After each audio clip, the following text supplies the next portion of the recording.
Olá, bom dia, 10 horas 4 minutos, horário de Brasília. Vai começando aqui pela Rede Jovem Pan, mais uma edição do nosso...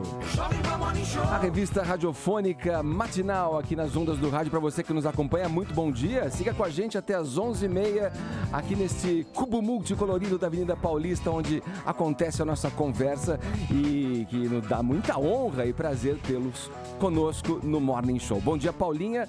Bom dia, Ellen Brau. Buenas. Oi, Tonholi, bom dia. Alô? Bom dia, Vini. Bom dia. Olha aqui, Lava Jato mais forte. Saiba como fica a operação após o Supremo Tribunal Federal manter a determinação segundo a qual réus condenados em segunda instância podem ver o sol nascer quadrado.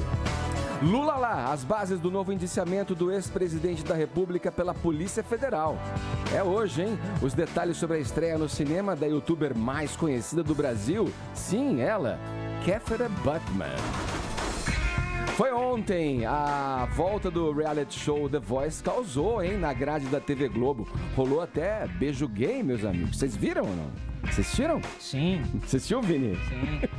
O Bolsa Progressista gostou? Gostei dessa parte. Você achou legal? Boa. Vamos lá, a gente começa já o programa apresentando o nosso convidado de hoje. Ele já está entre nós, é o cientista político Ricardo Senes, sócio da Prospectiva Consultoria e coordenador do Grupo de Análise Internacional da Universidade de São Paulo. Bom dia, Senes. Bom dia, é um prazer estar aqui. Prazer tê-lo conosco aqui para falar desse Brasilzão complexo, né? E desse momento caro para todos nós. Caro e interessante. Interessante, né? Também. Pelo menos para os otimistas, né? Por pior que seja a situação, a gente sempre acha que vai ser melhor num futuro, né? Pois é um processo interessante. Pode ter vários lados positivos nisso aí. Obrigado por estar entre a gente, obrigado por aceitar nosso convite. A gente já engata nesse papo. Temos uma hashtag para chamar de nossa? Porque nesse pós-eleições já estão rolando aqueles textões tipo, chega de política, que saco, né? O pessoal tá ainda na ressaca, né, Edgar? Aqui tem gente querendo o quê? Falar intenso, de gatinho, né? Tudo intenso. Postar meme, não é verdade? Virar o disco, mas política é importante, né? Não é à toa que a gente tá aqui todo dia discutindo esse assunto, tentando trazer todos os pontos de vista para todo mundo, enfim, tirar suas conclusões. Todo mundo faz política nas suas relações interpessoais. O tempo inteiro, a todo né, instante. Ed? Estamos todos nós submetidos a uma política maior que afeta diretamente a nossa vida em vários aspectos. Pois então, hoje a nossa hashtag é Política Importa, tá? Boa. Política Importa é a nossa hashtag, você pode participar pelo Twitter. Se a gente for para os TTs Brasil, ou seja, os assuntos mais comentados no país, durante o horário do programa, então vocês têm até as 11h30 para emplacar essa tag, Morning Squad.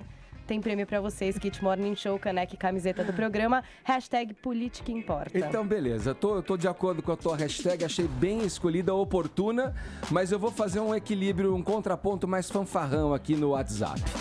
O que você acha da gente convidar as pessoas para cantarem hoje, soltarem o gogó? Afinal de contas, tivemos Voice, né? A estreia do The Voice, né? E com vários cantores ali se apresentando. E eu desafio você, né, o ouvinte do Morning Show, a mostrar seu talento aqui pelo 931171009. Solte o gogó, cante uma música favorita e divida o seu talento conosco. Tem Ou prêmio? não, né? Ou não.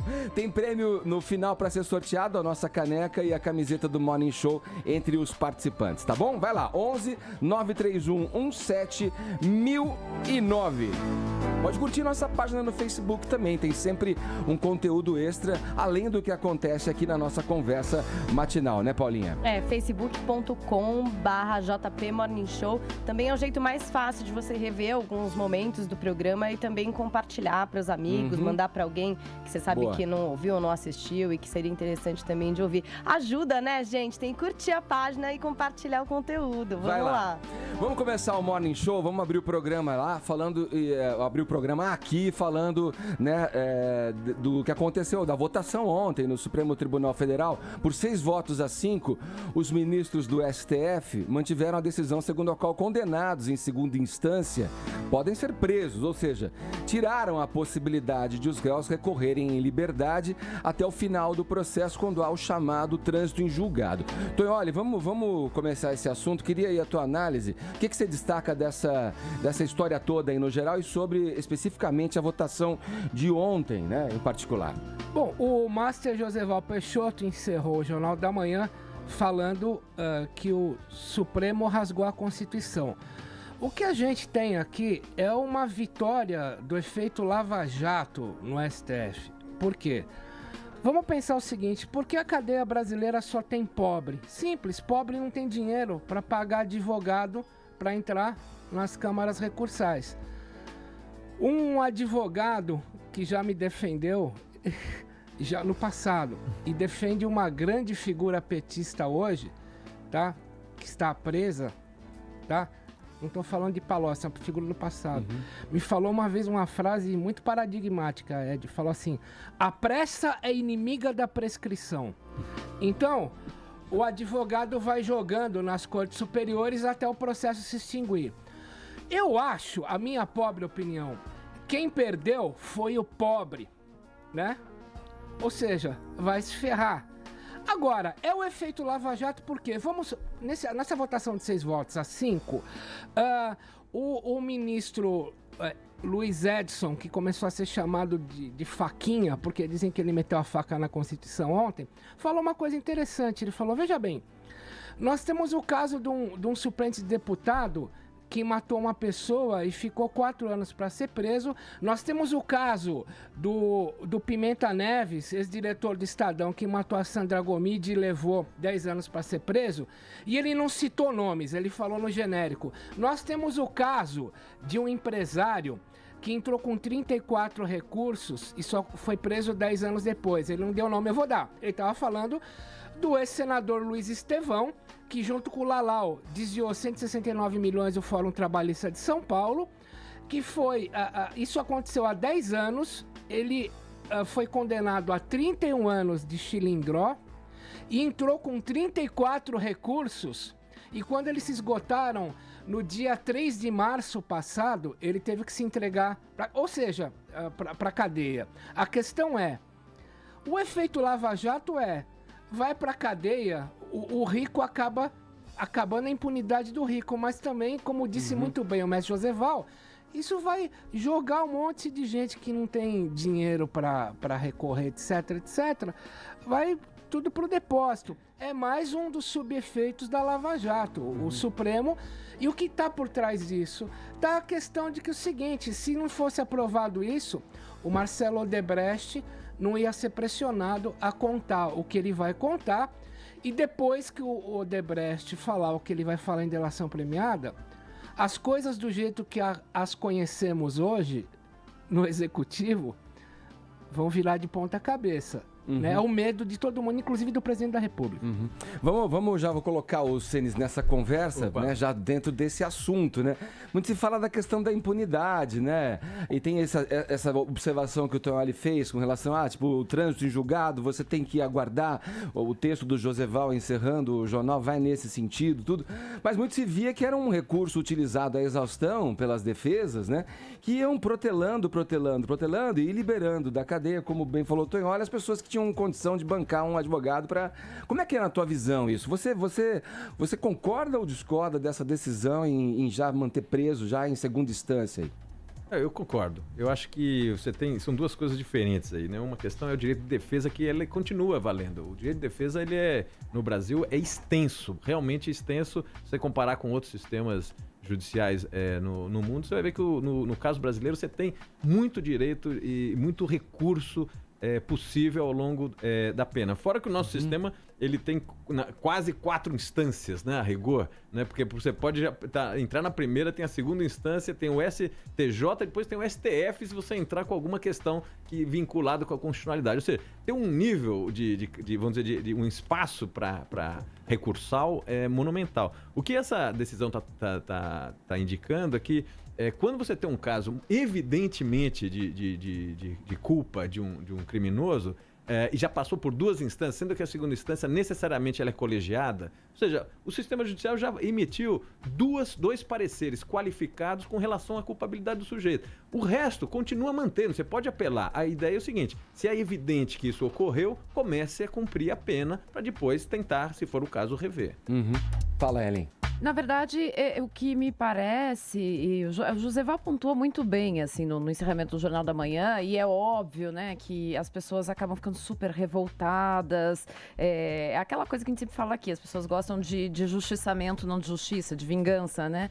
Mas eu só discordo em um ponto do Toioli. Não vai ficar pior para quem é pobre. Para quem é pobre, isso já existia há muito tempo. Essa condenação, você não vai nem para a segunda instância. Nem pra segunda, você fica na primeira. Então, assim, na realidade, se você conhece o sistema prisional brasileiro, para quem é pobre, não existe isso. Isso não altera. O que vai alterar agora é que talvez pessoas um pouco mais abastadas vão começar a sentir aquilo que o cara que roubou ali a farmácia, né, ou que roubou... Então, que roubou o salame. Que roubou o salame, esse cara já sabe o que é isso. Ele já conhece isso na prática, ele pode não conhecer na teoria, mas ele já sabe o que é isso. Então, o que se decidiu ontem, muito mais vai ser aplicado a quem tem mais dinheiro. E realmente por isso essa visibilidade em torno da Lava Jato. É um momento em que as pessoas que têm um pouco mais de dinheiro vão sentir o que é a justiça na prática. Eu acho que existe um consenso, não precisa nem ser especialista, técnico, mas existe um sentimento, eu percebo, na população brasileira no geral, é que todas essas instâncias vão se protelando, entra com recurso em cima de um recurso, até prescrever e acabar, né? Pois é. Sem a condenação, né? Quer dizer, aquilo some, parece que se risca aquilo da vida da pessoa, do currículo da pessoa. Exatamente. E aí acho que tem essa questão, que foi bem lembrada. O pobre hoje, que é 40% do quem está na prisão hoje... Na verdade, até um pouquinho mais. A gente ultrapassa, né? Que não tem nem um julgamento na primeira instância. Os sujeitos estão presos de maneira provisória. Então, o problema da segunda, terceira e quarta instância não é para o pobre. O Brasil hoje tem mais de 50% dos presos em prisão provisória. Provisória. Então, assim, não é questão desculpa, vocês estão falando de quem, na verdade? Quem vai tocar isso aí? E essa divisão acho que é importante também. O Supremo, que eu acho que você introduziu, o Supremo, quando ele colocou a ideia de cumpra-se na segunda instância, numa decisão do colegiado, ele está dizendo o seguinte: eu quero diferenciar aqui o que é o direito de defesa e o que é uma estratégia protelatória. Sim. Obviamente. Se o sujeito, no caso do Pimenta, que eu acho que é exemplar, que até foi colega de vocês aqui, a vítima. O sujeito, ele confessou crime, não tinha mais o que você falar, e o sujeito estava fora da prisão, e aí depois ia ter o benefício de ter mais uma certa idade e não ser preso. Então, acho que assim, foi uma decisão, foi longamente pensada, longamente discutida. Eu acho que tem aí um passo positivo, sim. E vai pegar o Lula, né? Porque ele vai ser condenado em segunda instância e vai ser inabilitado para 2018. Até por essa outra questão que surgiu agora, né? À frente das outras que vêm sendo faladas do âmbito da Lava Jato, ali, do triplex, né? E do sítio e tal, né? O Senis, você acha que nesse momento aí, falando da Lava Jato, a operação corre algum tipo de risco? Não esqueci. Operação Lava Jato? Não corre, não. Eu acho que não. Porque eu acho que ocorre uma questão... A Lava Jato, sabe que é uma operação entre 30 que já ocorreram, né? A gente está focando muito na Lava Jato porque ela teve consequências mais amplas, mas essa dinâmica entre o Ministério Público organizando na primeira instância do Judiciário, com apoio de um task force, né? Uma força-tarefa envolvendo Polícia Federal, algumas pessoas da Receita Federal, etc., isso já vem ocorrendo há 10, 15 anos. A Lava Jato é uma das operações, ela não é um raio em céu de brigadeiro, ela é uma tendência que vem se consolidando nesses órgãos de controle de uma maneira importante. Então, não acho que prejudica não. Agora, eu fico pensando, desde o ano passado, quando o Supremo decidiu que as decisões lá passam a ser vinculantes, ou seja, elas passam a espelhar para tudo que vem abaixo, aí por isso a gente começa a falar que isso vai ser aplicado e vai dar impacto na Lava Jato. Mas a gente está olhando muito diretamente, no caso do Odebrecht, a gente está olhando diretamente, talvez, o Lula, né, o que pode vir a implicar ou não ali. Agora, em outros casos que a Lava Jato vem desdobrando, por exemplo, a notícia mais recente que a gente teve agora é um suposto esquema de corrupção na compra de termoelétrica pela Petrobras lá no governo do Fernando Henrique, né? Esse tipo de decisão do Supremo pode ter desdobramentos e impactos em outras legendas? E você vê isso? Quer dizer, você acha que a Lava Jato vai poder ter abrangência ampla e restrita. Estaríamos tirando toda a sujeira debaixo do tapete. Pois Ou é. não. Não, eu acho que não. Na verdade, eu realmente não estou entre aqueles que acham que foi o PT que montou esses esquemas. Esses esquemas vêm há muito tempo. Se você pegar a lista dos 51 parlamentares que foram indiciados no começo desse processo, você tinha pelo menos 3 partidos muito fortes. O PP, que era a maior parte da lista, o segundo PT e o terceiro PMDB. Agora, obviamente que essas operações não são de hoje. Qualquer pessoa que operava nesse campo já relatava que isso desde os militares já era evidente. Então, realmente achar que o problema está concentrado numa figura talvez um posicionamento sacana de querer Mas você colocar não acha, um mestre, problema... desculpa te interromper, Claro. nós estamos lidando com um ceitil aqui de quase 50 bilhões. Exato. Você acha que alguém no mundo roubou quase 50 bilhões, Eu acho que incluindo roubou. a remessa que volta ao governo Fernando Henrique, que óbvio tem que ser investigado. Até o Paulo Francis morreu do coração por ter sido o primeiro a denunciar o esquema de corrupção na Petrobras. Não, eu tenho certeza que isso é um dos escândalos importantes da história, mas está longe de ser o mais importante.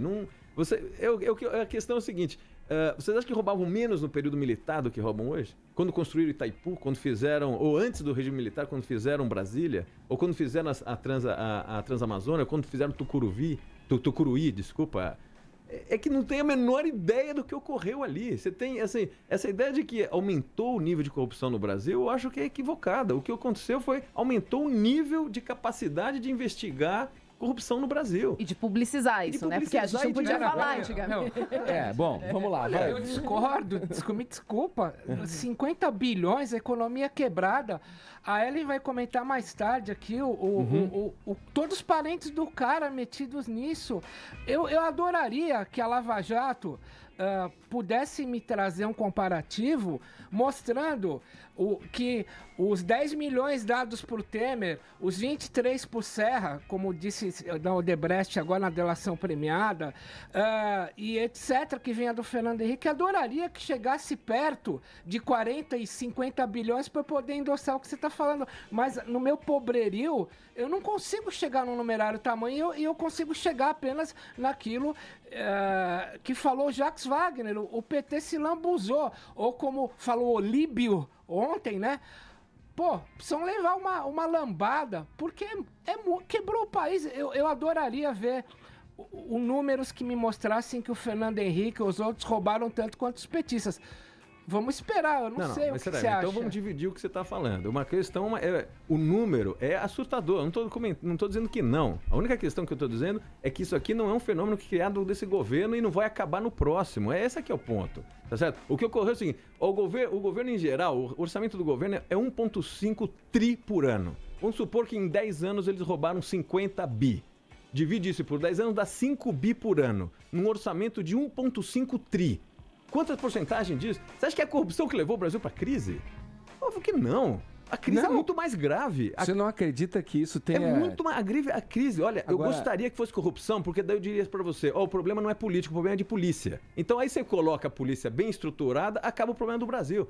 O problema do Brasil, a crise fiscal é muito mais grave no ponto de vista de consequência econômica do que a corrupção. A corrupção a gente fica indignado porque ele altera o processo político, que eu acho que essa é a grande questão. A corrupção, nesse caso, não é só dinheiro que vai para o bolso do petista, do PMDBista ou do sujeito da Petrobras. O problema é que ele estava vinculado a um processo eleitoral. Aí que é a questão grave. Agora, a corrupção em si sempre existiu. E digo mais, agravado pelo fato de você ter uma legenda à frente de tudo isso, que nela foi depositada toda a esperança do contrário do disso. contrário Né? disso. Não, que gravíssimo. era um emblema da lisura, era um emblema de que tudo mudaria. E a gravidade vem daí. Eu acho que um pouco dessa revolta e desapontamento é também em função disso, porque em outros momentos onde você cita a corrupção, parece que a gente sabia que aqueles caras eram os salafrários, que eram os saqueadores do Brasil.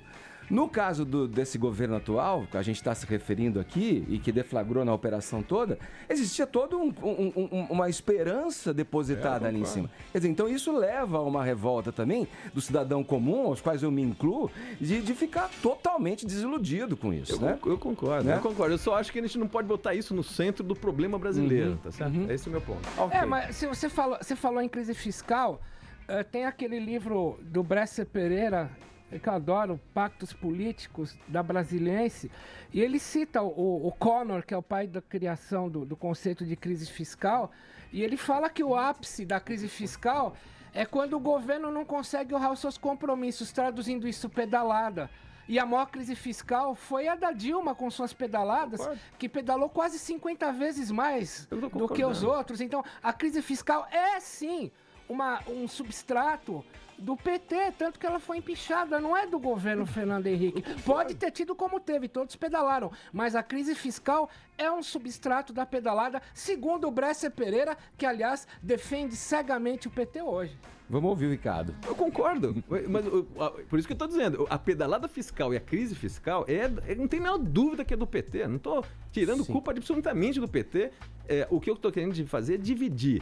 O centro da agenda do problema político brasileiro, no meu modo de ver, não é corrupção. Sim. É esse pacto que você mencionou. A gente precisa ter no Brasil forças políticas que tenham um consenso mínimo sobre como é que se gerencia de maneira moderna uma economia. E o ponto 1, passa por uma gestão fiscal equilibrada.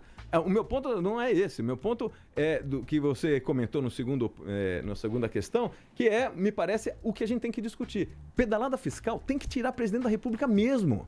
Agora, é diferente a gente misturar as duas coisas. Não é porque o PT foi corrupto e o PT fez pedalada fiscal que é tudo o mesmo problema. São dois problemas diferentes. Tá certo? E eu preferia discutir, no longo prazo no Brasil, quem são as forças que hoje concordam que você tem que ter uma gestão macroeconômica estabilizada, sensível aos temas que são na modernidade, que é piso de qualquer consenso social e político é equilíbrio fiscal. O resto você pode discutir, mas que tem que ter equilíbrio fiscal. Agora, de novo, isso não é um problema só do PT, isso que eu estou dizendo. A gente está querendo, era fácil, eu gostaria que fosse só o PT, porque aí você tira o PT do problema, o problema resolve. Não é mais grave do que isso, é isso que eu estou querendo dizer. Estrutural, né?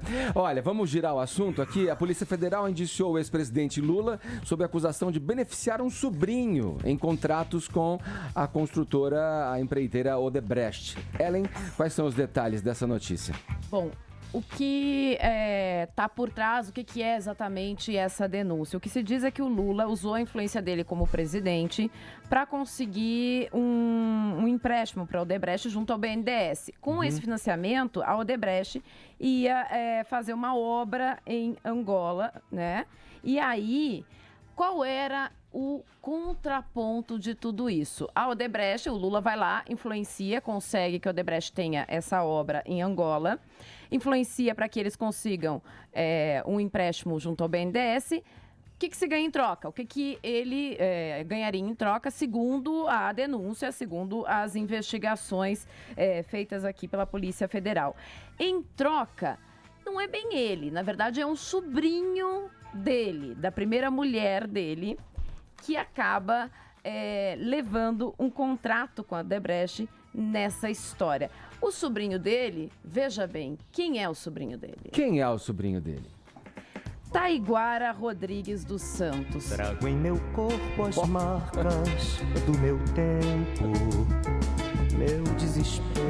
Eu imagino que só tenha dois no mundo. Você foi fazer uma... Tem gasgão. Um tá igual o outro. Um tá igual o outro. Agora o outro. Veja bem, Taiguara, músico, depois de 20 anos retorna como trilha sonora de Aquários. E agora Taiguara, sobrinho do Lula. Não deve ter outro. Não, se tiver mais um Taiguara ouvindo, não, é muita coincidência. O Taiguara, sobrinho do Lula, que ficou popularmente conhecido como sobrinho do Lula, porque a imprensa é bem criativa nessas coisas, conseguiu um contrato, então, com a Odebrecht. Em troca, teria sido a troca aí para todo esse acordo e influência. O que aconteceu? Esse sobrinho, aí, segundo as investigações, eles apreenderam um computador dele, né? E aí, nos arquivos, nos e-mails trocados, haviam e-mails que ele trocava com seguranças do Lula, dizendo, olha, veja se meu tio pode ligar para a Odebrecht, porque eles me convidaram para ir para Cuba e eu queria estar junto lá com eles, não sei o quê. Depois ele trocava outro e-mail e dizia com um funcionário público de Angola, dizendo, eu vou falar com ele, ver se ele consegue arrumar uns minutos para a gente poder se encontrar e discutir um pouco sobre a Exerja. A Exerja é uma das empresas que foi criada lá em 2009 e tinha só um cliente, a Odebrecht. Né? E não tinha condições de prestar os serviços para o qual foi contratada. Então, é isso que está por trás da denúncia. Mas aí eu quero me dirigir aqui ao nosso convidado, o Ricardo Senes. O Lula já é réu, né, em outras 2 ações. Agora a gente tem esse novo episódio, né? Do Taiguara. Posso tirar a trilha? Tá tão boa, eu tô tão tá boa, né? Boa essa envolvente música. com o Taiguara, eu gosto dessa música. Trilha do filme Aquário. Bom, tem muitas acusações contra ele. Ontem, o presidente do PT, Rui Falcão, mais uma vez fez o quê? Veio a público dizendo que essa denúncia é mais uma vez uma perseguição do Ministério Público, da imprensa contra o PT. E aí eu lembro que ontem aqui no Morning a gente também falava do Olívio Dutra, um dos fundadores do PT, que disse, não, essa história de ficar dizendo que é perseguição, não é isso não, né? Tem que reconhecer que houve erro. Para você, essa estratégia do PT insistir no discurso de perseguição e tudo mais, é errada, é equivocada? Eu acho errado em 2 sentidos. Errado no sentido factual e errado do ponto de vista de estratégia política. Assim, do ponto de vista factual, de novo, porque não tem aqui nenhum mandato para defender ninguém. O PT tem problema de corrupção desde a Erundina aqui em São Paulo. Assim, isso não tem dúvida, que o PT... o desvio não foi no governo Lula. O desvio no governo Lula foi que se aprofundou uma tendência que já vinha de muito tempo. Não sei se vocês lembram dos casos aqui do Panambi, etc. Já tem um problema em Fortaleza, em Diadema, próprio. Então, assim, o PT recusar isso, achar que isso é uma perseguição, é factualmente equivocado, porque a Lava Jato está pegando pessoas do PP, do PMDB, já pegou gente do PSDB. Então, achar que ele é a vítima é muito complicado. E mais do que complicado, depois que você passou 14 anos no poder, você achar que você é o perseguido, então tem alguma coisa errada, tá? Porque o perseguido, em geral, não chega no poder, se é que realmente o lado perseguidor é efetivo. Então, depois de 14 anos no poder, continuar com essa ideia, eu acho complicado. Agora, esse é o primeiro ponto. Do ponto de vista de estratégia, eu acho pior ainda, porque é difícil, com todas essas evidências, você voltar para o público e dizer o seguinte, olha, veja bem, esse caso aconteceu isso, esse aconteceu isso, tentar explicar tudo. Explicar tudo, desatar esse nó. Desatar o nó. É o que o Olívio está falando, outros sujeitos do PT estão falando. Olha, vamos reconhecer o erro. Ontem à noite eu estava vendo uma entrevista do Paulo Teixeira, que é um deputado aqui de São Paulo, falou, primeira coisa, vamos reconhecer que a gente fez um tremendo equívoco, tentar dar o passo para trás. Alguns estão falando que não pode eleger o pessoal da direção do PT que está hoje e está querendo ser reeleito de novo. Sim. Tem que trocar esse pessoal. Então, assim, tem um grupo que é um pouco mais realista e está vendo que o limite do PT sustentar essas teses acabou, né? Então, Você, Nesse, uma perguntinha para você, por favor. A gente tem também no governo Lula uma coisa engraçada, que é uma confluência, que a primeira vez você começa a ter um perdão em massa de dívidas de países africanos, né? E exatamente em países em que as empreiteiras começaram a fazer obras com dinheiro do BNDES. E a gente tem um perdão de quase 1 bilhão de dívidas de países africanos. Por exemplo, Angola, que a Ellen acabou de falar no Taiguara, a gente tem o João Santana fazendo a campanha de José Eduardo Santos ali, etc, etc. Você acha que pode ser que haja um vínculo entre o perdão a países africanos e a Lava Jato? Então, a gente tem que dividir os países africanos em 2 grupos. Tem grupo, por exemplo, no qual Angola faz parte, Moçambique fazia parte, tem um grupo de países africanos com os quais o Brasil tem uma relação comercial importante, seja via as empreiteiras, seja via Petrobras, seja outras empresas. Nesse caso, você tem uma relação direta entre um perdão de uma dívida, etc., e uma oportunidade de novos negócios. Então, aí eu acho que é um caso que a gente tem que analisar se eles são feitos de maneira correta ou não. Agora, tem um outro grupo de países africanos cujo perdão da dívida tem a ver com uma estratégia na ONU. Porque o Brasil estava tentando, aliás, está querendo retomar essa ideia de um assento permanente no Conselho de Segurança da ONU. E vários países que têm pequenas dívidas com o Brasil, e que são impagáveis, porque esses sujeitos estão quebrados, o Brasil está trocando isso, sabe que não vai receber mesmo? Pelo menos ele troca por uma coisa útil que ele acha que é útil, que é um voto no Conselho de Segurança. Então, assim, são dois casos diferentes, né, que a gente precisa analisar porque estão realmente separados. Ô, Ceni, só para a gente vai fechar esse primeiro segmento com você, eu queria voltar um pouco na questão do PT, com esse desgaste todo, essas coisas, essas evidências todas que vão aparecendo e enroscando cada vez mais, não só o partido, mas os seus principais nomes, e aí eu estou me referindo ao presidente Lula, me parece é o único, embora ainda totalmente manchado, nome que o partido tem na legenda para a candidatura em 2018. O que você acha que pode acontecer com relação a isso? E se ele for se enfiando cada vez mais na lama, a tendência é que no geral, a esquerda vá abandonando a figura do ex-presidente? Eu acho que esse é um ponto interessante. O Lula continua sendo uma figura que une o partido, né, o PT, ele tem uma imagem que transpassa as fronteiras do PT, tem um grupo de apoio que vai além do próprio PT, no sentido de estrito senso ali de quem são os militantes, etc. E é uma figura nacional, é uma das poucas figuras de políticas nacionais, realmente de caráter nacional. Eu acho que a estratégia dele para 2018 vai ser ficar como possível candidato até, no meu modo de ver, o dia anterior à Convenção Nacional do PT. Aí, no meu modo de ver, o que ele vai maximizar, no meu modo de ver, a estratégia e a capacidade política dele, vai ser sair para deputado federal por São Paulo, por duas razões. Primeiro, para ganhar uma imunidade parlamentar, porque se ele sair para deputado, ele está eleito, e obviamente, né, se até lá não for condenado à segunda instância, ele vai poder concorrer e vai poder ter esse benefício. E segundo, que se ele for candidato a deputado federal, ele vai arrastar uma bancada paulista de deputados do PT no momento que o PT está afundando do ponto de vista de representação no parlamento. Então, eu acho que ele consegue esses dois benefícios, aumentar a bancada do PT num momento de crise e ganhar um benefício de imunidade parlamentar. E solta um candidato como Ciro Gomes numa frente de esquerda, alguma coisa assim. Na minha cabeça, pensando assim, bem maquiavelicamente, essa deveria ser a estratégia. Esse caminho que vai. Acho bem provável mesmo. Boa tua análise. Agora, 10 horas 35 minutos, pulou 36, a gente já segue aqui no Morning Show, ainda conversando com o cientista político Ricardo Senes aqui no programa. 10h36, horário de Brasília.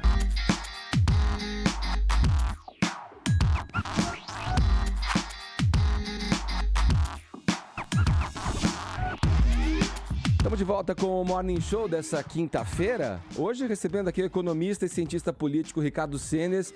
Ele é sócio da Prospectiva Consultoria e coordenador do Grupo de Análise Internacional da Universidade de São Paulo. Ô Senes, à medida aí que a gente vai se distanciando lá do processo penoso do impeachment da presidente Dilma Rousseff, o Michel Temer aparentemente vai mostrando, né, mais firmeza no cargo ali, mais segurança, né, depois de passar esse turbilhão todo aí. Ele fez, por exemplo, circular aí ontem nos principais jornais do país um anúncio onde lista uma série de problemas econômicos deixados pelo chamado lulopetismo, né? E agora vai buscar lá com os empresários o apoio para pressionar o Congresso a aprovar o teto para os gastos públicos lá. Você acha que ele vai conseguir fazer isso nesse tempo curto de governo, colocar o Brasil, né, no rumo? Você acha que ele vai dar um jeito, colocar ali no timão, no rumo certo? Olha, eu acho que ele está surpreendendo para bem o Temer. Se você pegar todas as condições, considerar todas as variáveis ruins com quem ele... O tempo é curto, né? O tempo é curto e as condições com as quais ele chegou no poder são muito ruins, porque ele chega de uma grande negociação com o próprio parlamento que tem que aprovar essas medidas, o partido dele muito envolvido com o processo da Lava Jato, ele é um cara que tem pouco apelo popular, pouco apelo eleitoral, enfim, você tinha todos os elementos para dizer o seguinte, esse cara não vai conseguir montar um governo nenhum. Agora, surpreendentemente, eu acho que ele está sendo muito estratégico, em 2 pontos.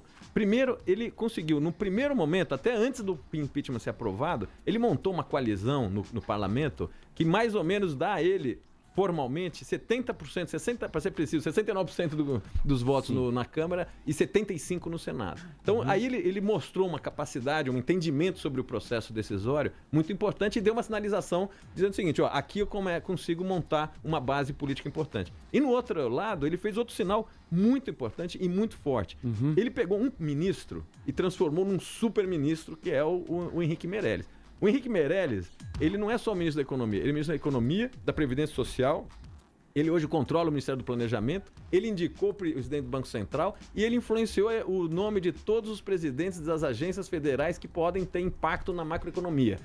Petrobras, BNDES, Caixa Econômica. Então, assim, o Henrique Meirelles, ele está hoje no centro de uma agenda bastante clara para o mercado e controlando um grupo de agências que são críticas para implementar o que ele está querendo implementar. Eu acho que esses dois sinais do Temer foram muito fortes e me parece que fazem parte de uma estratégia de um cara que é muito vivido nos bastidores do poder e entendeu que é o seguinte, eu preciso dar um sinal para a sociedade no campo político e um na economia.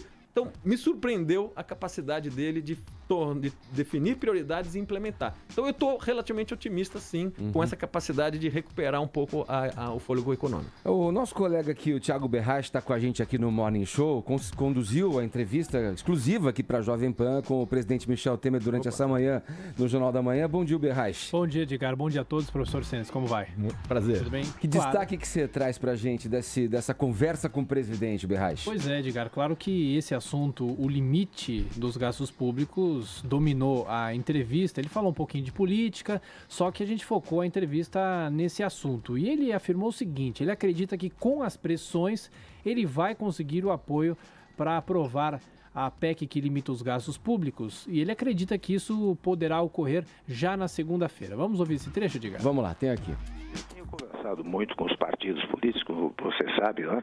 E até essa conversa tem tido bons resultados. Tanto que, a esta altura, praticamente 6 partidos, por conta própria, já declararam questão fechada votar na proposta de emenda constitucional que limita os gastos públicos. Aí eu tenho conversado seguidamente, continuaremos conversando todos nós a partir de hoje e até a segunda-feira, quando se dará a votação. Eu tenho a sensação, pelas reuniões que eu tenho tido com deputados e as mais variadas reuniões, que há muita possibilidade de aprovação. Aliás, eu digo quase segura a aprovação do teto de gastos.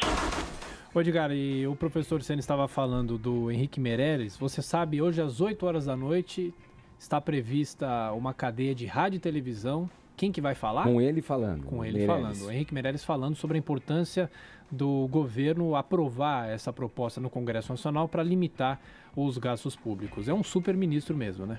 Tem essa questão da comunicação, né? Que você falava, né? Te surpreendeu e a comunicação que foi meio atabalhoada num primeiro momento ali. Hoje, na sequência de notícias que quando a gente abriu o noticiário, via lá, né? Que o presidente Michel Temer faria, né? Chegaria aos empresários para pressionarem para aprovação desse teto. E já nessa questão da publicidade das notícias que vem do governo, no noticiário também ali, aliados já dão como certo ali que o governo já teria o quórum para aprovar essa PEC aí dos gastos. Quer dizer, parece que a toque de caixa agora as coisas parecem que vão entrando no rumo e assim a gente espera, né? O Thiago, obrigado pela tua participação aqui. A entrevista está no site da Jovem Pan, jp.com.br. Tá certo, Edgar? Um abraço. Boa. Vamos falar aqui, tem o nosso aplicativo que você interage, que é o nosso Opina Pan. O Opina Pan é mais uma via para você participar das enquetes aqui da Jovem Pan. Pode baixar, é gratuito, vai na App Store ou então na Google Play, não paga nada, faz o cadastro e interage com a gente. Olha, com a vitória do João Dória para a prefeitura em São Paulo, essa discussão, né, para a corrida presidencial aí, né, ela foi antecipada aí, com fortalecimento de alguns quadros dentro do PSDB e tal. E a gente fez a seguinte enquete aqui, né, pelo nosso aplicativo. A pergunta é: quem você acha que será o candidato tucano à presidência da República? Eu vou aproveitar aqui a presença do cientista político Ricardo Senes. Ô Senes, a gente deu aqui como opções para o nosso ouvinte nessa enquete, obviamente os nomes lá, o Geraldo Alckmin, né? O José Serra e quem mais? Aécio. E o Aécio Neves. E opção outro, porque vai que eles acham mais alguém, né? Eu quero saber de você. Quem que você acha que se deu melhor aí nessa história toda aí? Olha, eu cravo no... Eu vou te dar o resultado daqui a pouco. Vamos ver se você acompanha aqui. Opa, eu cravo no Alckmin. Você crava no Alckmin? Eu acho que mesmo antes dessas eleições, o Alckmin já estava claramente indicado como, no meu modo de ver, o próximo presidente... candidato a presidente pelo PSDB. Olha, então você está entre os 60% dos nossos ouvintes que também escolheram e acham que Geraldo Alckmin será o grande grande nome aí na corrida, né, para disputa, né, nas prévias aí do PSDB. Ele ficou com 60%, né, dos votos, o Aécio com 23% e o José Serra com 6%. Que é menos do que o outro 10%. Vocês podem achar uma outra pessoa, outro candidato que vai ter 10%. E 1% dos participantes não respondeu, que eu não entendi muito, porque se não entrou quiseram votar. Entrou, mas não votou, Não acharam a sua opção por lá. Preferiram não votar. Olha aqui, já falei então como você faz para ter o nosso aplicativo. Vai lá, amanhã eu vou divulgar a próxima enquete aqui do Morning Show. Vamos seguir adiante? Vamos...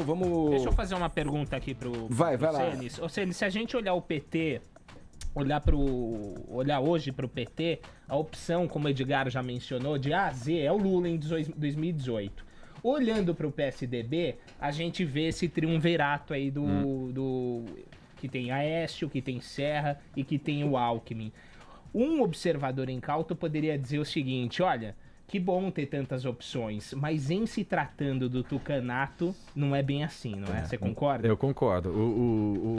Todas as eleições que o PSDB entrou nos últimos 15 anos, eles entraram divididos, né? Porque quando um candidato era o Alckmin, foi o Alckmin, parte importante do PSDB não apoiou o Alckmin. Quando o candidato era foi o Aécio Neves, parte importante do PSDB não apoiou. Então, o PSDB entrar integralmente numa campanha para valer, como alguns outros partidos acabam conseguindo entrar, tem sido um desafio para o PSDB e vai ser para a próxima eleição. Tanto que eu acho que um dos 3 candidatos que vocês estão colocando na enquete aí para ser como candidato do PSDB, eu acho que ele é mais provável ser um candidato do PMDB, por exemplo, que é o José Serra, do que do PSDB. Eu acho que a chance de falei ter um isso racha... ontem aqui, teve gente que discordou, porque cobrindo os bastidores da política, quando a gente conversa com algumas pessoas, essa aposta tá crescendo. Sim. Eu acho que ele depois do mau desempenho do Eduardo Paes na Prefeitura do Rio, que era o nome ali que estava tentando se ajeitar. Exatamente. Né? Eu acho que o primeiro candidato do bloco Temer, PMDB, PSD...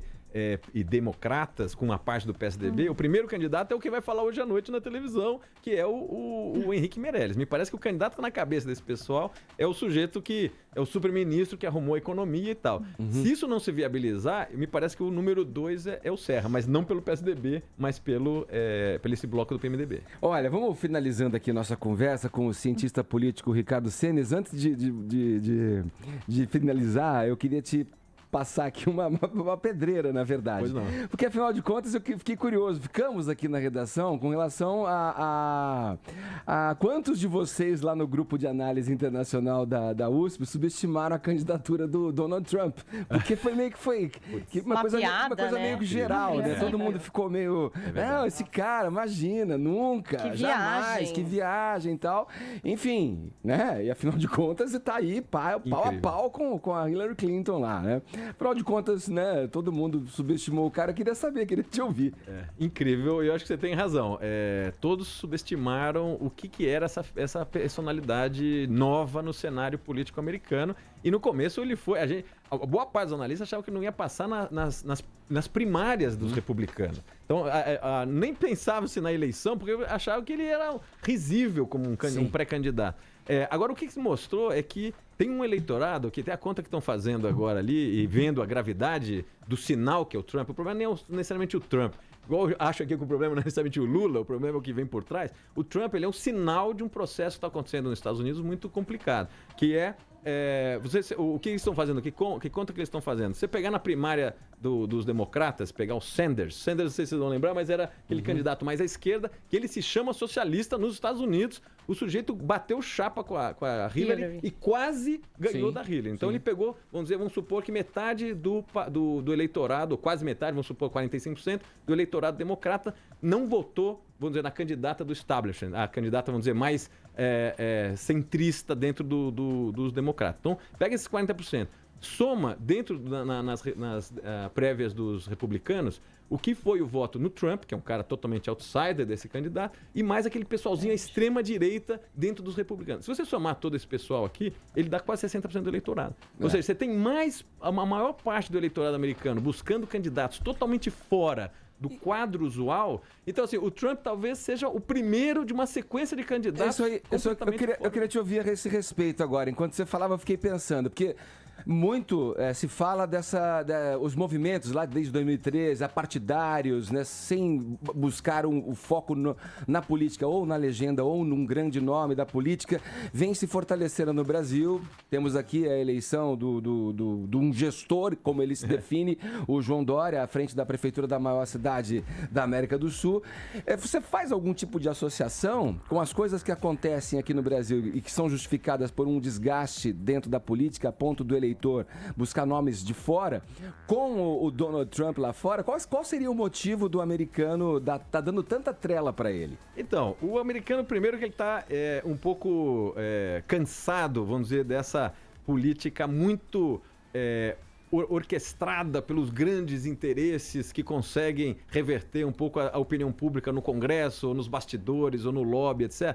E a Hillary representa muito isso. A Hillary é aquele tipo clássico no candidato americano e que, inclusive, é considerada na imagem, que você pega lá as pesquisas qualitativas, que ela não soa sincera, ela não soa uma pessoa que é transparente, mas que está sempre escondendo o jogo. E o Trump é o contrário, é aquele cara espontâneo que fala o que pensa, então você pode não concordar com as ideias dele, mas você sabe quais são as ideias dele, e é um cara que está, de alguma maneira, confrontando esse grupo, vamos dizer, mais de orquestrado com relação aos grandes interesses nacionais. Esses caras agora não estão atrás do Trump, não. Eles estão atrás de alternativa. Então, você tem sujeito pulando mais para a esquerda, você tem sujeito pulando mais para a direita, a gente não nomeou ainda nessa conta, mas se você colocar a candidata verde, que é a Helen Stein, se não me engano, está com 5% dos votos, e o libertário, que é como é que ele chama? O Gary Johnson. O Gary Johnson está com 9%. Então, tem outros 15% que estão ainda...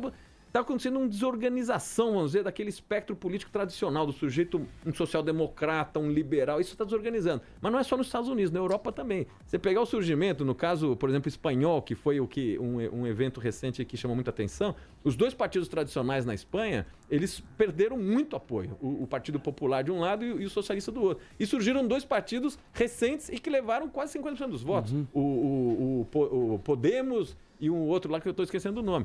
Então, assim, é um fenômeno que está acontecendo também no Brasil, que é o que você fez associação. Emergência de candidatos como Marina ou com outras vertentes, vamos dizer, menos clássicas vamos dizer, na referência política, está acontecendo no Brasil também. Acho que com um pouco menos de intensidade do que está acontecendo na Europa e nos Estados Unidos, mas é um fenômeno por aqui também. Olha, Ricardo, eu queria agradecer a tua presença aqui, que muito nos honrou aqui no Morning Show, para falar com clareza dessas coisas pelas quais a gente vem passando na política, tal, com as suas observações.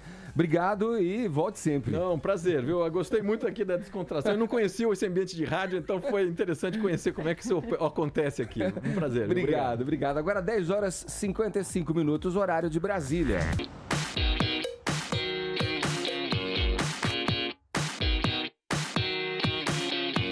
Bom, é hora do WhatsApp, ouvir aqui as cantorias, tá? Hein? Vai ter? Vai ter. Será que a gente vai virar a cadeira?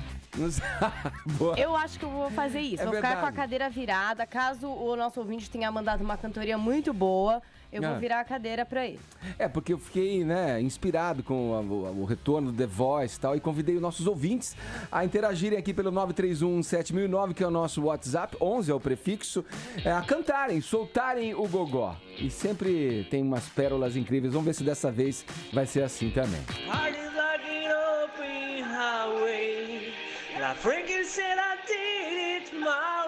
Nossa. Bon Jovi, esse? Olha, você virou! E no abração, Morning Show. Rodrigo de Jacareí, Vale do Paraíba. Valeu, Rodrigo. Você tem seu direito de ir e vir, mas eu tenho o meu de querer ficar. Não precisa de um pedido de habeas corpus, a porta está aberta. Aí, galera, toca a baia aí na PAN, que é o Wagner. Meu Deus, o cara ou seja lá o que isso quer dizer, né? Eu não virei a cadeira pra esse, não. Eu conheço a expressão baia, mas baia, na verdade, é tipo, vou pra minha baia, vou pra minha casa, não é... Ou então... Tente nessa expressão. Alguém ajuda no Twitter. Recebi o desafio e resolvi. Reggae. Entendeu o que a Jovem Pan tem pra mim fazer, então curtir no Morning Show pra me inspirar fazendo o meu flow. Tipo assim, chamando para um baile. Te apresento o nome disso, é freestyle. Aqui umas palavras que eu falo, então que eu via. Meu nome é Felipe, eu sou de Brasília. Olá! Brincadeira, cara. Olha, impressionante, hein? Ó, a galera do chat ajudando o Baia é um cantor. Davi Silva contou pra gente, a gente não está sabendo Aqui, ó, nada do YouTube Brasil, dele, entendeu? ó. Baia toca Raul no Circo Voador. Olha aí. Tá bom, tá vendo? Ah. Vivendo e aprendendo. No circo voador, hein? Não é em qualquer lugar, não. O vovô não sabe mais. A pipa do vovô não sabe mais. Apesar de fazer muita força, o vovô foi ficando pra trás. Oi, pessoal do Morning Show. Aqui é o Thiago, de Capão Bonito, São Paulo. Manda um abraço pra todo mundo aí. Obrigado pela participação. Ô, Silvio, você fez. Olha só que homenagem. Fez ao vivo, pô. No duro? Pô, demais, meu. Ó, eu não gostei, foi meio plágio. Tem que ser o estilo próprio. Olha! Let me sing among the stars. Let me see how spring is like on Jupiter or Mars. In other words, hold my hand. In other words, baby, kiss me. Léo da Flórida. Valeu, galera. Gostei, gostei. Léo da Flórida merece os aplausos. Né? Foi bem, foi bem. Com um pouco de treino, a gente chama um coach pra ele. Vai dar O Spector passaria. Né? É bombar. E a hashtag aí, como a é que nossa tá? hashtag Política Importa está bombando no Twitter. Ainda não estamos nos TTs, vocês podem remar, contar aí pra gente o que é que vocês estão achando do programa, ou comentar a hashtag. Tem um monte de gente participando querendo caneca. Gente, hashtag Política Importa pra ganhar caneca, tá? Tá bom. Boa notícia hoje é musical e é cinematográfica. A gente que adora os Rolling Stones, né? Temos a chance de ver uma premiere do show que aconteceu na capital cubana, em todos os cinemas. Hoje só, e não vai perder, são 65 salas apresentando o documentário Havana Moon, né? Que é o show, né? Dos Rolling Stones que aconteceu e foi registrado esse documentário da apresentação que rolou na capital cubana. Depois, olha, o material vai ser distribuído em DVD e Blu-ray. O Festival do Rio, que a gente falou também nessa semana aqui com o Rodrigo Viga, vai ter o privilégio de exibir em 3 datas esse documentário, nos dias 8, 10 e 13 desse mês. Quanto ao que se pode ver em Havana Moon, o documentário sobre os Rolling Stones em Cuba, obviamente tem ali os músicos em ação, a apresentação deles, né, os fãs em plena alegria no momento de abertura do país para o mundo, cenas da cidade de Havana, os bastidores com a banda ali mostrando tá ainda em forma depois de tanta estrada percorrida. É um momento imperdível mesmo para você que gosta do som dos Stones, gosta de rock, não perdeu hoje em 65 salas a estreia de Havana Moon, a turnê, o documentário dos Rolling Stones. No setlist, todas aquelas músicas clássicas que foram apresentadas já e demonstradas na turnê sul-americana, inclusive que passou pelo Brasil. Bom, essa é, sem dúvida alguma, uma ótima notícia. Você não achou? Não, posso te contar um negocinho? Ou depois você fala que é legal. Essa foi uma boa notícia. Tava falando aqui dos Stones, né? Um registro do documentário Havana Moon, né? Que estreia a premiere nos cinemas hoje, que dei como boa notícia. O Toyoli lembrou de histórias de Cuba, né? Qual seria, Toyoli? Não, olha, eu fico feliz de ver os Stones podendo tocar em Cuba. Você lembrou que o Audioslave tocou lá, né? Fez lá também. Eu vou contar rapidinho. Isso aqui correu o ano de 91. E teve uma emenda, era o George Bush, pai, o presidente americano, e teve uma emenda de um republicano chamado Emenda Torricelli, que apertou ainda o embargo a Cuba e apertou a fome lá. Aí a Folha de São Paulo me pediu para eu fazer uma infiltração, que era ir para Cuba como turista e se infiltrar no sistema de saúde. Aí eu me impus uma doença, fiquei doente e fui provar que se eu fosse cubano eu teria morrido com a gripe, porque uma pastilha antibiótico custava o preço do salário de um engenheiro cubano. Sim. Que era $45. E aí teve um encontro na Rota C, que é a União da Juventude Comunista, e aí por uma submatéria da matéria, era outra para afinar da folhetim, que era saber a relação dos cubanos com o rock. E nós tivemos que fazer uma entrevista escondida porque se eles falassem que gostavam de rock sendo membros da União da Juventude Comunista, eles iam ser presos. E aí a matéria foi feita com nomes trocados, mas eu perguntava qual a maior banda do mundo? E o chefe da Rota C fala, Me gusta el Gunnerro. O que era o Gunnerro? Gunnerro. Guns N' Roses. É claro. Gunnerro. Vamos falar de TV? Olha, estreou ontem na TV Globo a 5ª temporada do The Voice, né? Uma música que poderia definir essa edição do retorno, seria essa daqui, ó. Hein, Vini? Rolou um beijão lá, né? Rolou. Teve, Vini? Entre um cubano. Cubano? É, um cubano, uma novidade aí esse ano do The Tudo Voice. interligado aqui, vocês perceberam essa... Ele já surpreendeu porque ele levou uma boa música latina, né? Cantando ali em espanhol, empolgou todo mundo, todos os jurados viraram pra ele. E aí depois ele contando um pouco da história dele, de como que ele chegou ao Brasil. E disse que se apaixonou por um baiano. Né? E este baiano estava acompanhando ele lá durante a audição, estava ali ao lado do Thiago Leifert. E aí depois da apresentação dele, ele saiu e deu um selinho neste baiano. A Globo mostrou mais ou menos, né? Mas deu para perceber que realmente foi um selinho. Não teve corte por parte da emissora. E aí foi o assunto mais comentado já nas redes sociais. Todo mundo já torcendo para este cubano nesta 5ª edição do The Voice, que eu achei uma boa estreia com candidatos de alto nível. Se a gente for comparar, por exemplo, com o X Factor, né, Paula, que a gente tanto criticou aqui Se bem que vamos fazer justiça, o X Factor deu uma boa melhorada agora. Sim. Nessa nova fase resort que eles estão... A fase de treinamento. Eles melhoraram bem, os candidatos, as apresentações estão bem melhores. Talvez porque uma das diferenças para o X Factor e o The Voice é um pouco da base, né? O conjunto que acompanha ali a banda, né? Que acompanha o candidato na hora da música. No The Voice é muito melhor, é muito mais bem produzido. Isso eu acho que ajuda, além da seleção. A seleção do X Factor foi aquela audição toda confusa lá na Arena Corinthians, e do The Voice, eu tava até conversando com a Paula fora do ar, muitos candidatos, eles que vão atrás, né, por vídeos na internet. Aquela seletiva mais pró, né, não é só quem entrou na fila. E tem também as seleções regionais, existe uma peneira muito mais bem selecionável. Agora, manteve-se ali, né, os jurados da edição anterior, Cláudia Leite, Lulu Santos e Carlinhos Brown, que estão desde a primeira versão, e o Michel Teló, que entrou no ano passado no lugar do Daniel. Eles estão bem entrosados, né? Um já conhece mais ou menos o jeito do outro, o Lulu a parte mais técnica, o Carlinhos Brown faz todo aquele carnaval, né? A Jaiô, o Michel Teló... Ontem ele prendeu, pra você ter uma ideia, Edgar, ele prendeu a trança dele com a trança de um outro candidato. Porque o candidato escolheu ele, aí ele prendeu, fez toda aquela bagunça, né? Bem... Você aplica o aplicativo que o Carlinhos Brown tá usando? Aplica. Mas deve ter um aplicativo ali no meio também. E a Cláudia Leite?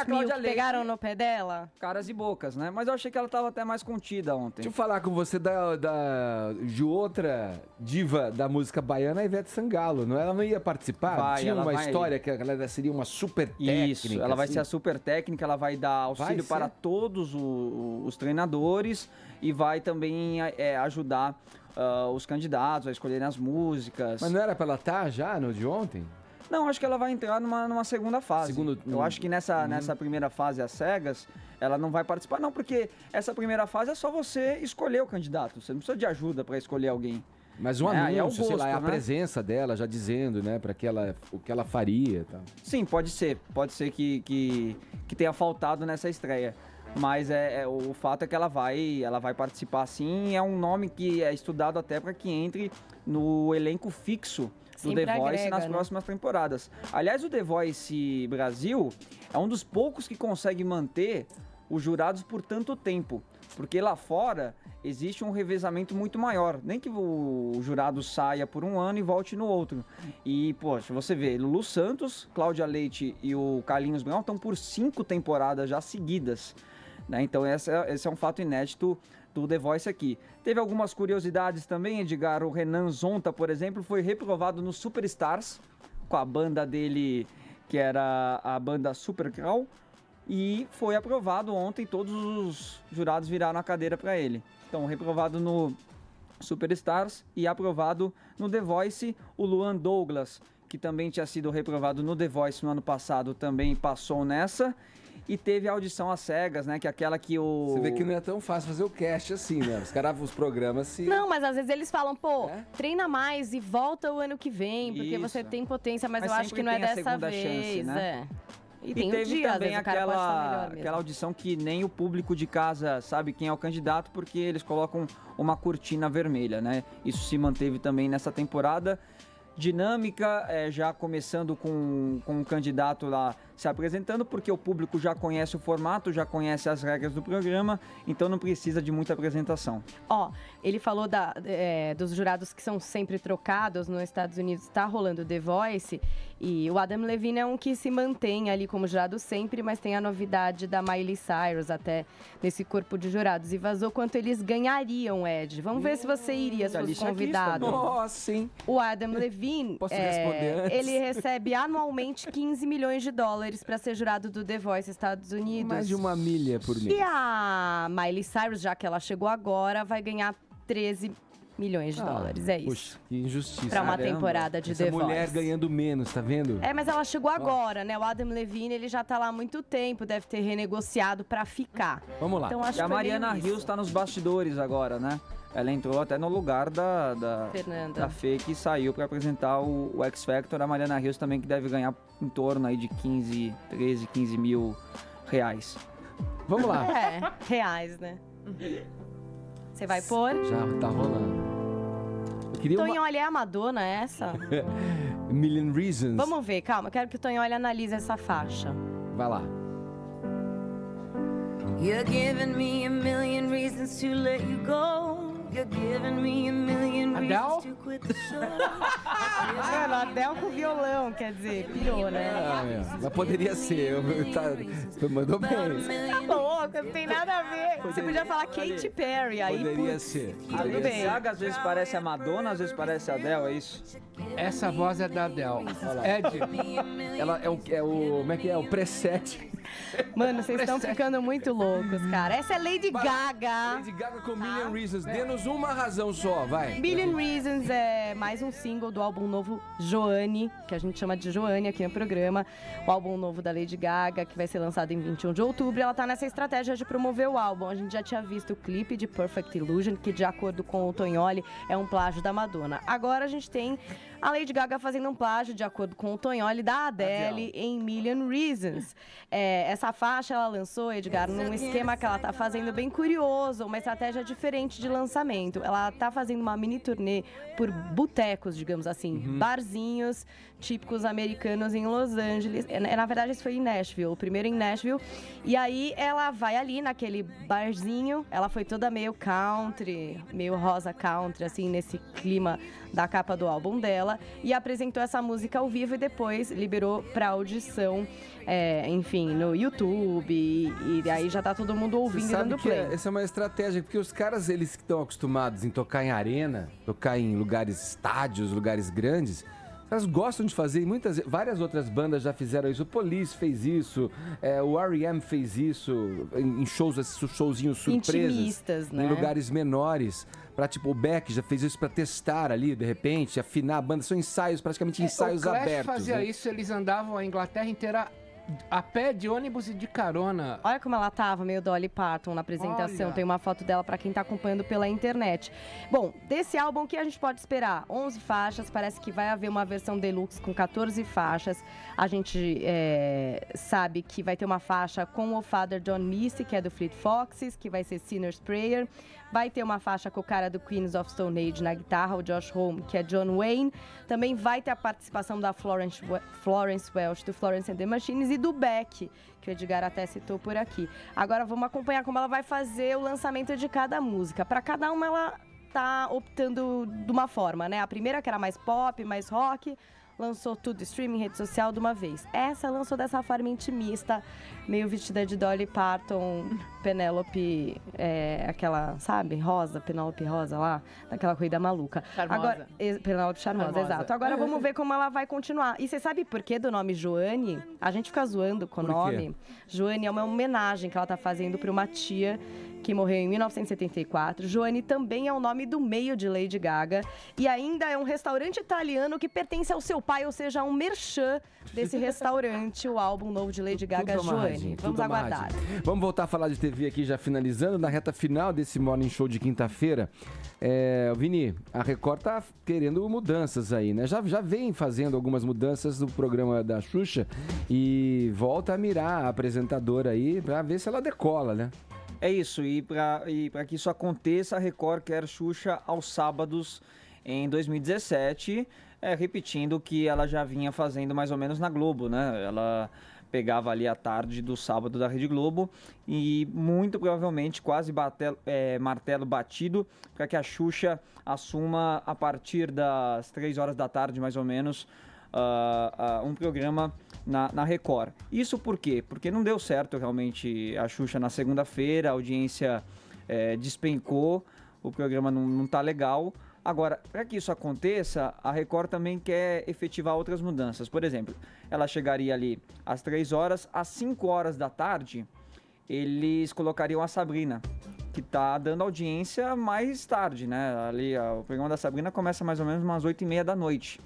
Eles puxariam a Sabrina para 5 horas da tarde e aí eles colocariam as novelas da semana também aos sábados. Algo que a Record cortou há muito tempo e eu acho que cortou com razão. E agora eles querem voltar com as novelas aos sábados, Jornal da Record e Legendários. Estudou-se uma possibilidade de levar o Legendários para a semana, mas isso não vai acontecer, vai continuar aos sábados também. E no domingo eles querem fazer uma mudança também, colocar... estão em negociação com o Gugu, para o Gugu voltar aos domingos. E aí ele ficaria no lugar do Geraldo Luiz. E eles querem o Geraldo Luiz durante toda a semana, de segunda a sexta, à noite, neste horário mais ou menos que passa o programa da Xuxa, para ele bater de frente com o Ratinho. E aí jogar bem para a segunda linha de shows da Record, que tem os realities, que tem o programa do Porchat. E amenizar esse problema que eles têm ali no período da noite e também aos sábados, que é o dia que a Record tem menos audiência durante todos os dias da semana. Muda geral a grade. Então, mas você não acha que... Você vê, você tem ali Sabrina, você tem o Alfaro, você tem o Mion, quem mais que você falou? Geraldo. Não, mas desses programas de auditório, não é tudo mesma coisa, né? Parece que não cansa isso. Eu acho que a Sabrina com o Legendários é diferente. O Legendários é um programa de humor. Você pode gostar ou não, mas é um programa de humor. De variedade. Mas formatão ali, né? Auditório, brincadeira no palco. Sim. Né? Mas atração musical. Agora tem dado certo, Edgar, porque tanto a Sabrina como o Legendários ocupam a vice-liderança. Eles puxarem a Sabrina para um horário mais cedo, eles vão assumir um risco. Você gosta de vice, né, Temer? Eu gosto. Eles vão assumir um risco. E as novelas também, colocar aos sábados... é um outro risco que a Record vai estar assumindo, né? Agora, vai também tirar o Geraldo Luiz dos domingos, do domingo, que ele também dá audiência. Ele às vezes passa a Globo no domingo para colocar o Gugu, que já estava dando certo agora de quarta-feira. Será que o Gugu tem força para voltar a ter um programa no domingo? Também não sei. E na contramão de tudo isso, o SBT também está negociando com o Gugu, querendo que ele volte para casa, para apresentar o Domingo Legal, que está também com a baixa audiência. Então vamos esperar, ainda não tem nada definido, mas o que está muito próximo mesmo de acontecer é que a Xuxa vá para os sábados na Record. Falado, vamos fechar o programa? Agora pergunto pro nosso produtor, o que você produziu pra gente amanhã, Arcon? Ô Edgar, você sabe que... Hoje foi classe, hein? Os Senes aqui, bom papo bom, hein? Muito obrigado. Você sabe que no sábado... vai estrear na Fox a série Me Chama de Bruna, né? Hashtag Me Chama de Bruna. Da Bruna Surfistinha? Sobre o início da Bruna Surfistinha na prostituição.